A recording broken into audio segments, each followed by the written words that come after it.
Who are the reasons for certain rules? What is your story? Story 1. So, in my high school, there's a rule that was added my junior year and is even in bold in the student parent handbook. This rule was that students are not allowed off campus during the 10-minute passing period at all.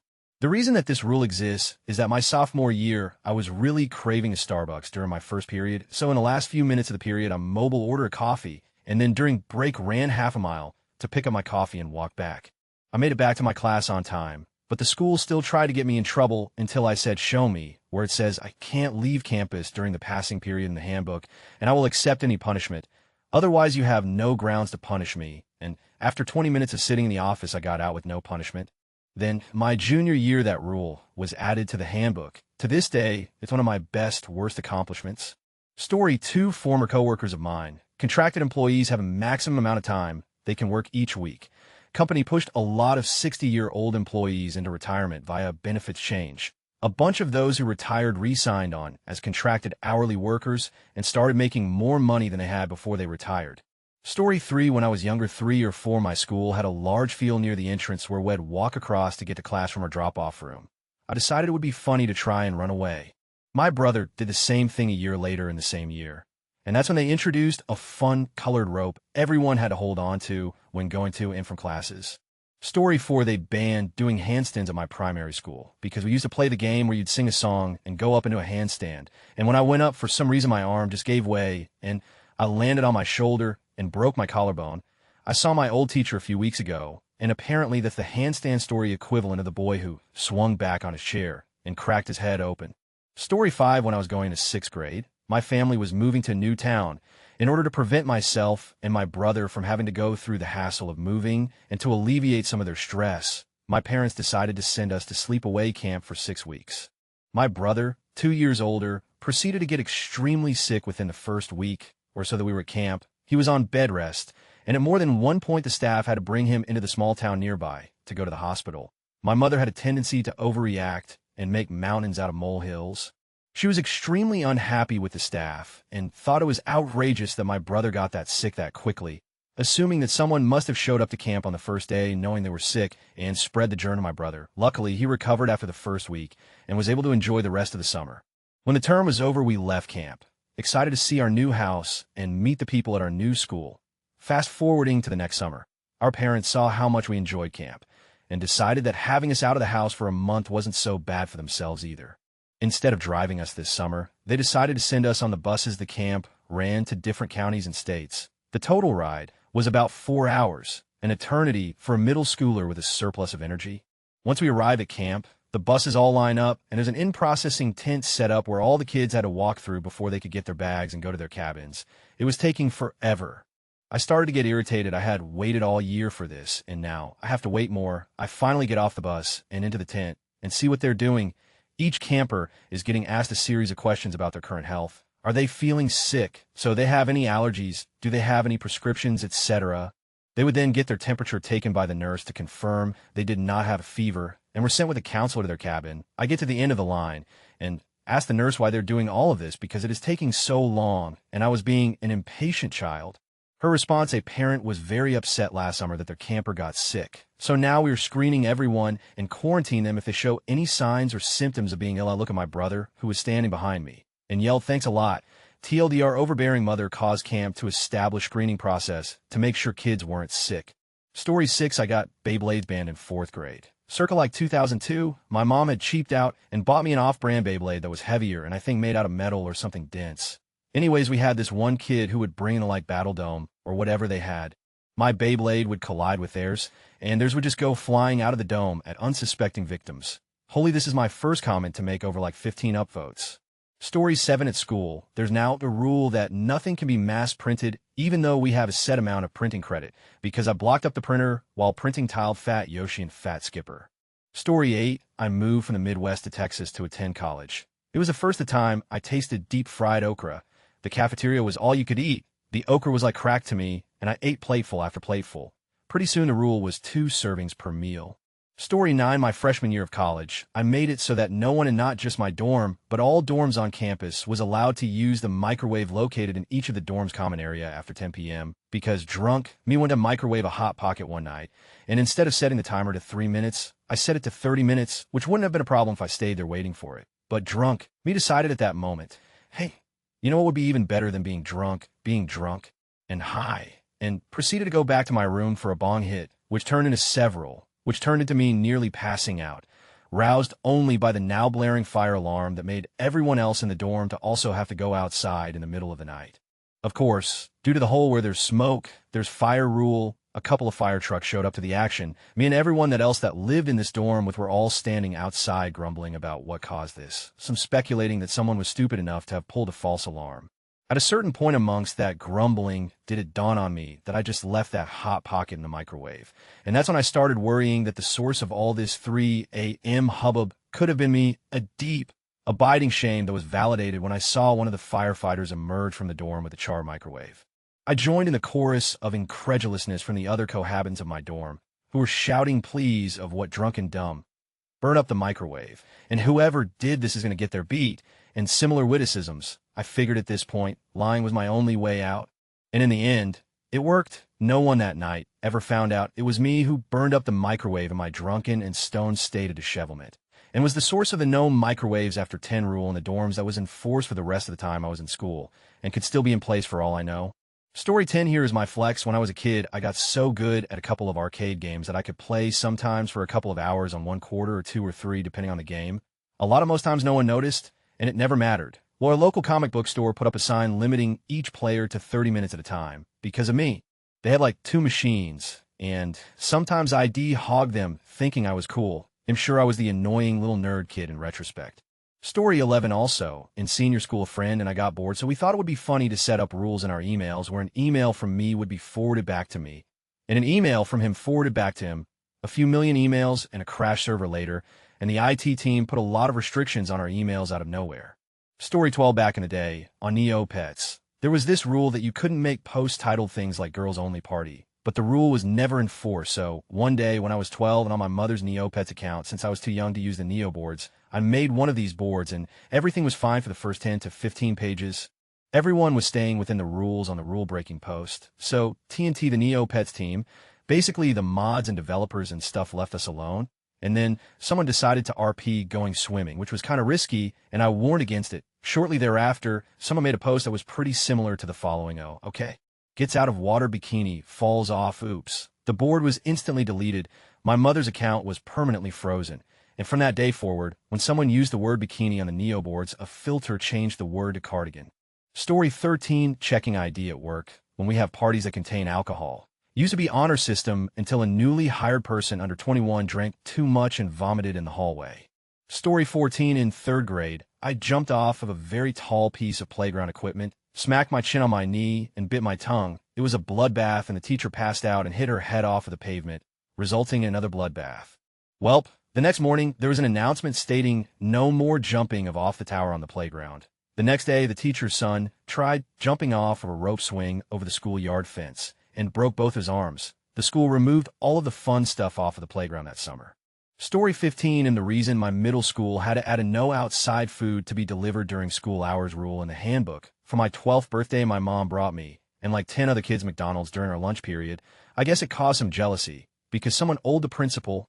Technically, we didn't do anything wrong, but the next year, the rule was in the book. Story 16, in my school, it was a rule to not act like a ninja. When I was young, I got interested in Naruto, so I started acting like a ninja. 3 people saw me and started acting like a ninja as well. The teacher noticed, so she told us to stop. We stopped for the day, but the next day, we did it again. Our teacher was getting annoyed, so she gave us a bad stare red star that meant we bad. At the end of the week, you had to take the bad stars home for your parents to see we got mad at the teacher, so when she wasn't looking, one of the ninjas stood up and walked slowly. He plopped the red stars from each of the ninja star sheet. Teacher noticed and had enough. She sent us to the principal's office. He was laughing but told us to stop. Next day, there was a rule. Don't act like ninjas. Story 17, no selling things out of your locker. Ran quite the business back in junior high. Pens, pencils, sticky notes, Pokemon cards, random toys like Beyblade hats, special milk straws that had the flavor in the straws, so whatever you were drinking changed flavor, and a few other random things ID find, or people would trade me for things instead of using money. Made maybe around 300. I wish they had just let me do what I was doing. My work was honest. After I got shut down, all the kids selling things went underground. Now, instead of instant chocolate milk straws, the kids were buying weed from the quiet kid in the bathroom. Story 18. My high school had a policy that any student who passed an AP exam with a score of 3 or above would receive an automatic A in the corresponding class. I failed AP government. I never did my homework and got a 4 or 5 on the exam. They changed the policy the next year. Story 19. My fourth high school now has a rule that teachers have to actually check in with the office before allowing a student into your class. Even if you know them. My mom gave up on me in high school because she didn't graduate, and neither did my grandma. No one on my dad's side graduated, either pulled me out of school. I moved across the state and started going to my old school again, and the teachers didn't check in on if I was supposed to be there. I still hated going to classes, but needed the testing so I could get credit, so I would ask my friends who had the same classes to tell me when there were tests, and would sit in the cafeteria for both lunch sections. It took them a few months to figure it out. Story 20. Not me, but I was there. My friend did a flip off this little roof in a playground and broke his wrist. All roofs were immediately sawed off, within the week type immediate. Story 21. I'm the reason for several safety rules at a local warehouse. We switched from heavy, grease-covered kingpin lock for trailers after I dropped one of the kingpin locks on my head. Rain boots are required when dealing with trailers after I developed trench foot after working in the rain for 4 days straight in waterlogged shoes.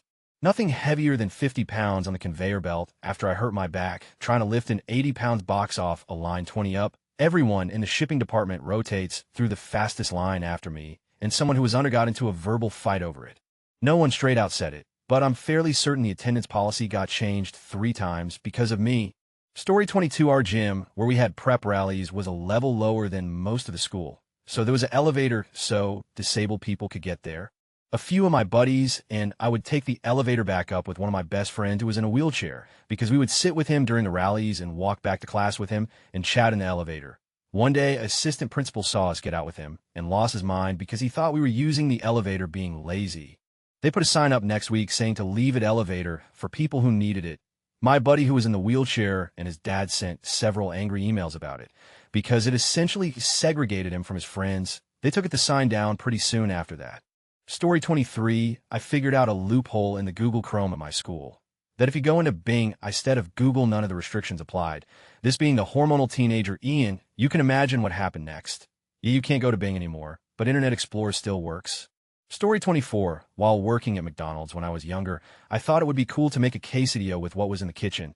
It turned out really well, but my manager ratted to the GM, and the next day, there was a sign in the kitchen stating that only items on the menu were to be made by cooks.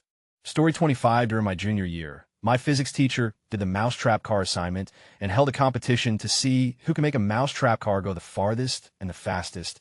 I spent the whole night before making it. The next day, I did a test run right before the testing, and my rear axle snapped in half, basically ensuring that my mousetrap car was not going to move. Anyway, the teacher assigned 50 points for having your mousetrap car there, and 50 points if it moved. He gave each student at least 3 attempts to get his mousetrap car to move. Everyone in my class got theirs to move, and I knew mine was basically, we were doing these runs in the hallway, and I was so glad that no one came out to see how mine will do. When it came to my turn, I set up my mousetrap car and let it go. The car was barely moving, and I was losing my due to how I thought it was. My teacher had to come closer, get on his knees, and see that the car is actually SLOWL. Moving. Confused students came out due to my celebration and howling only to see the mousetrap car at my knees. I got full credit for that assignment. The physics teacher did the assignment again my senior year, and I saw that he changed it so that your mousetrap car had to go at least 1 foot to get those points. Maybe there were other students that were reason for it, but as of my knowledge, the teacher had me in mind. Story 26. Oh God. Do I have a story? In 5th grade, we had to do a book report at the end of the spring semester for my English class on a book of our own choice. Part of the book report was that you had to dress up as the main character of the book and retell the story in their words on front of the class. It was a fun, whimsical kind of assignment that everybody enjoyed. Of course, Baby Solid Virginal was on a non-fiction books kick and decided to pick a Holocaust memoir. So I dressed up as an actual Holocaust survivor, with an old suitcase and a dented tin pot and everything, and stood in front of the class, playing a young Polish Jew who watched his best friend get ripped apart by dogs in Auschwitz-Birkenau. I distinctly remember my teacher staring at me with complete horror while I did my book report. It's been about 13 years since that incident, and my old English teacher still teaches 5th grade English and still does the book report assignment. For the last 13 years, according to my 6th grade homeroom teacher with whom I'm still in touch, she hasn't allowed anybody to do nonfiction books. Story 27, my primary school had a band Human Pyramids BC. We would get like 12 to 16 people involved, and we weren't very good at making pyramids. So our uniforms would constantly be covered in mud from us falling onto the grass. Plus, they were afraid we would crush each other. Story 28, I went to a Catholic school that had a strict uniform policy. I am the oldest of 4. This will be important later. For Halloween, seniors are allowed to dress up, while the underclassmen wear uniforms. Well, I went to Catholic school from kindergarten to 12th grade and always wore a uniform. My senior year, I came into school on Halloween with a t-shirt and jeans on. When asked what I was, I replied, a public school student. Next year, my brother was a senior, and when the list of unacceptable costumes came up, public school student was on it. My youngest brother graduated in 2016, and it is still on the handout. Story 29, so back in the day, there was an electronics store known as Circuit City. The attire was pretty simple. Red polo shirt, black or khaki pants, and black shoes. Around this time, heelys became popular, and I decided that I needed a pair of those bitchin' loafers. I got mine in black and wore them shift after shift, scooting around the store, and with customers as I silently glided between aisles and snuck up behind them. On my last day, I may have decided to have a few beers before work and figured I would put in a few hours, get my check, and bail. I also may have decided that running in said heelys to chase after a soon-to-be former coworker was a fantastic idea, and subsequently tripped, which resulted in me flying into a yellow concrete pole. This resulted in me hitting the pole with the palm of my hand, thanks Superman, but more idiotic and with poor posture, and breaking my arm. After getting a fancy cast, I filed workers' compensation, because why the not? After getting approved, since there was nothing defining whether or not the black shoes were supposed to be wool-free, Circuit City promptly amended the handbook and stated that flat black bottom shoes were the only acceptable kind. A year later, they went under, and I still have my heelys. Story 30, my job has a very specific policy of no images can be put in notes on a ticket. The reason for this is because people are stupid and think space heaters are an elite version of blankets, or that space heaters somehow look more professional. Well, after the 17th, not an exaggeration, time I told a specific North State branch to stop plugging in space heaters, they finally caused major damage. They had been blowing breakers so often that the breakers failed and a power surge shot through the office, destroying IT equipment. I did the replacement for this and ordered an entirely new batch of PCs, plus had facilities set up an electrician to come out and recertify their building. I closed out the ticket and thought nothing of it. The president of sales, someone who has no business in the ticketing system, replies and asks where the notes are. I wanted to point to the email chain showing the clear disregard for my warnings about space heaters. Instead, I linked this probably aliens guy with the word space heaters across the top in the notes. They didn't like that. Now images are not allowed to be used in the note section of tickets unless it is important to the ticket. Story 31, when I worked at Whole Foods in the prepared food section, I used to make myself a burrito for dinner. I would load that as full with beans, rice, and meat as possible. I usually ended up with something that was about the size of Fat Baby's arm. Yet that all came to a stop when one of the store managers saw me making my own burrito. After that, we would get written up if they caught us making our own food like burritos and whatnot. Story 32, as soon as I learned to walk, I figured out that running was great fun. What was even more fun was to run right off the edge of the pool into the water. Whoever was watching me would have to jump in after me and begin a whole cycle. As such, my parents quickly installed a fence around the pool with the rule that no one was allowed to open the pool gate without a grown-up present. In areas other than the house, I had to wear a backpack leash to keep me from running off to who knows where to look at something interesting. I never did grow out of that habit. Story 33, in our shitty Northern Liverpool for you lot British school, I got a bagel one time at lunch and threw a moldy piece to this pesky seagull. Ended up diarrheaing on this kid, and then the rule of no feeding the seagulls, still hilarious to this day. Story 34, in most likely the reason Iowa's Girl State no longer allows books during activities like mock election, or if we have a first speaker, I have a hard time looking at the same object or person for an hour straight. So to remedy this, I had brought a book so as to avoid getting my phone taken away by the supervising volunteers. As you can imagine, I would switch my attention between my mystery novel and the activity so often that the volunteers kept asking me to put my book down. After the week was up, they were really irritated by my wanting to read and not having a rule in place to prevent me from bringing my book to activities. Story 35, to know if this counts, but a guy in my school was the reason for the boys' bathrooms being locked in between breaks because they poured washing powder detergent down the toilets, then flushing causing a foam party. If anyone needed the bathroom, we had to go to the office and fill out a form, then get the key. It lasted about 2 weeks until the teachers and most of the senior students kicked up a fit because it was taking about 10 minutes out of your class time if you needed to go rather than the 2 minutes it used to take, plus the girls' bathroom was still open. So it became an equality issue, and they got unlocked again. Story 36. So I got lunch trays banned from my school's cafeteria. Last day of 12th grade, there were no teachers supervising the lunchroom. We had those hearts or plastic trays, so me and a friend decided to play baseball with a cheeseburger. I hit it with a tray. Right as the principal walked in, the cheeseburger literally exploded onto him. I got off scot-free due to the fact it was last day, and the school really didn't care enough to punish me or my friend. The next year, my other friend, who was a grade below me, showed me the new trays in the cafeteria. They were styrofoam. Story 37, my private Christian high school didn't have any rules against dyed hair or bringing pets to school. Check out this green-haired senior bringing her cat to school every day. That'd be me. Story 38, my high school was fairly small, and for graduation, they sent an email saying each kid could bring as many guests as they want without tickets. I invited practically everyone I could come, and the sound in the relatively empty small auditorium from 30 people was pretty deafening. The next year, they implemented a paid ticket system. Story 39, my senior year of high school, 2004, the powers that be decided we had to work on a year-long project of our choice. At the end of the year, we had to give a presentation on our project. The rules given to us for appropriate attire clearly stated students must wear either a dress skirt or a tie and collared shirt with slacks. Being a girl who really hated dresses and skirts, I decided to be smart and wear a tie, collared shirt, and slacks. Nobody argued with me. But the next year, the rules stated boys wear ties, slacks, and girls wear skirts, dresses. Yes, I wasn't protesting I just wanted to wear pants all day for a 15-minute presentation. Story 40, when I was a freshman in college, I brewed beer in my dorm room. I got caught and written up, but it was before I added the yeast, so my defense was that I did not have alcohol in the dorm and was just landing to bring the mixture to a 21-year-old friend off campus prior to adding the yeast. It was a private university, and they called bullshit, but the penalty was just a slap on the wrist, and they changed the residency code to specifically prohibit fermenting yeast, LOL. Story 41, not really a rule, but I'm pretty sure I still caused a change. The McDonald's self-service kiosks where I live no longer let you add sausage patty, cheese, bacon, or egg to hotcakes after I ordered all of the above on hotcakes. And ate it in store. Edit hoopsies didn't realize I said sausage party meant patty. Story 42, a fake $100 bill sits on my coffee table because I had a very good friend steal my rent money out of my backpack. She was then only one who knew it was there. It really me up because I trusted her and she lied. A mutual friend believed her and it messed that relationship up too. So the fake 100. Only the people living at the house and neighbors over constantly know it's a fake. It's a test. If it goes missing, we know who not to trust.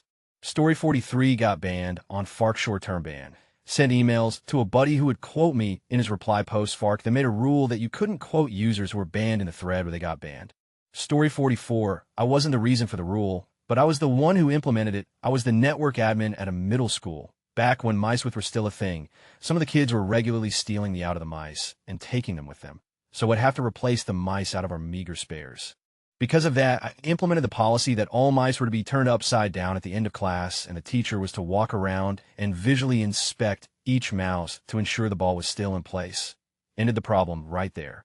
Story 45, I was very young, maybe around 6 years old. My local McDonald's had a new play area that had been open for the last few months. I was really excited to go play. I had my leggings on and I could go really fast down the slide. I start sliding down, going really fast when this little girl appears at the bottom of the slide. I put my hands down to try and slow myself, but it wasn't happening. I don't have time to do anything but get my arms up to try and catch the kid. I crashed into her, I took her legs out, but I caught her. Unfortunately, it was such a bad hit that her head flew forwards on impact and nose smashed into the top of my forehead. She just screamed and ran out of the play area as I'm asking her if she was okay. I try to keep playing, but my head now hurts. I climb out of the play area and go back to my mom. Terrified I was about to get in trouble, I tell her what had happened, and she's not impressed. The kid is now screaming that I just walked over and hit her. The only thing that saved me from being banned from there was the fact that I had a big red lump on my forehead from the impact. The other kid was in the wrong and didn't want to get in trouble, so she was blaming me. The kid was crying. There was blood everywhere. She probably broke her nose. My mom got me out of there before I got in trouble. I'm surprised I got away with it. I think I was really quiet all day. My head hurt, but I was never allowed to complain about those kind of things. The next time I went in, there was a big sign telling people not to climb up the slide. Story 46 on my youth group retreats. All aerosol sprays are banned. This is thanks to a war that I started and ended between 3 or 4 cabins. We were taping the tops of Axe sprays and throwing them into open windows and filling then cabins with a thick mist while they were away. It all ended when there was a hostage situation. The poor soul left me no choice when he reached for the can. Story 47 my office used to pick up big orders at Rubio's while wearing a Rubio's hat to take advantage of a 10 discount. I'm pretty sure we're why they dropped the discount. Story 48 my dad made a rule in Uno where we can't say Uno unless we only have one card because I would just yell Uno to confuse everyone. So now I just hide my cards for everyone to make them say early. Story 49 my third high school. They now have special security staff, just a problem kids to class, and check the bus stop. They sucked at their job, though I worked in the attendance office instead of having a homeroom class, so the whole office would see I was at school. I started by just putting in excuse notes for myself being 5 minutes late for every class, since attendance was taken then, and sending right away. So no corrections. Eventually, I just stopped caring and changed my mom's number in my file, so she wouldn't get the call. Much easier. I didn't feel the need to show up for classes to learn things I already knew. Just show up for tests since they were like 80 of the grade. Anyways. Story 59th grade geography class. Our cool teacher let us bring in CDs to listen to in our downtime. I brought in a burn mix CD that, unbeknownst to me, friend made it. Had an unedited version of Afro-Man's because I got high on it. Cue the lyric, I was gonna eat your, and the teacher is diving over his desk to turn the CD player off. It was a huge laugh, but new rule of only pre-approved music was instated. It's the only school legacy I had. I say had because the cool teacher ended up being a pedophile and went to jail for using the faces of female students in child pornography. Story 51, not really a rule. I don't think my dad and I would go ride around, him on his bike and me on my scooter. Our neighborhood, we have a long flood wall with a grass road access point. We rode on it once, and it was pretty bumpy yet fun.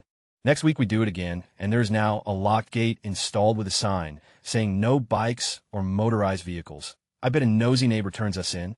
Story 52, the high school I graduated from has a new rule that no live animals can be in your locker after a girl from my grade kept a kitten in her locker she was selling to another student, was found when meowing come from the lockers. Story 53, I climbed on the playground at McDonald's and encouraged others to do so. 10 kids stuck for an hour later. They all had signs saying don't climb on the outside or something similar. After 24 hours straight, I worked a couple times with no problem. They limited us to 16 hours per shift. You know that rule in school, the first one about keeping your hands and feet to yourself. I sharpened my pencil and stabbed my bully right in the middle of his back. They then added, and all objects. Story 54, our office had no dress code. We were allowed to wear whatever as long as we weren't customer-facing. Until one day, I came into work wearing Heelys. It was really to see if they had a secret limit. Spoilers, they did. We now have a wear whatever you want, but do not wear Heelys rule. Story 55 rules for intermediate league lacrosse in the state of Idaho were changed. Because of me, they're equal contact now instead of full contact, which means you can't actually hit somebody. You have to move up to them and just kind of stand there and let them bump into you. It was poorly explained. Anyway, point is, I hit a kid so hard he bled out of his ears freshman year of high school. Not old enough for the high school team. We're playing a game. I'm a left defender. This poor kid, he rushes the point defender, jukes him, and I see exactly where this kid is going to come out of his spin. This was his mistake, his downfall, not keeping a good eye on the situation as a whole. I move into position and post feet planted, gloves together on the stick. I'm in a very solid horse stance, and I've been practicing martial arts for a decade at this point. He comes out of his spin, and I just lay him the out. 2 fists, dead center of mass, coming from nearly a full sprint to flying through the air in the opposite direction to give you an idea of how hard the impact must have been. The stick is gone. The ball is being recovered by another defender. I knocked this kid's helmet off. He flew a good 5 yards before he hit the ground. Everybody agreed. It was a clean, legal hit. Everyone also agreed 5 minutes in the penalty box. There was no foul call, just penalty box. He doesn't make it to the second half of the game. He's sidelined completely, but he feels so bad after that hit. He just wants to go home and call it a day. But on the way there, his eyes roll back into his head, and he starts bleeding out of his ears, thus, rule change.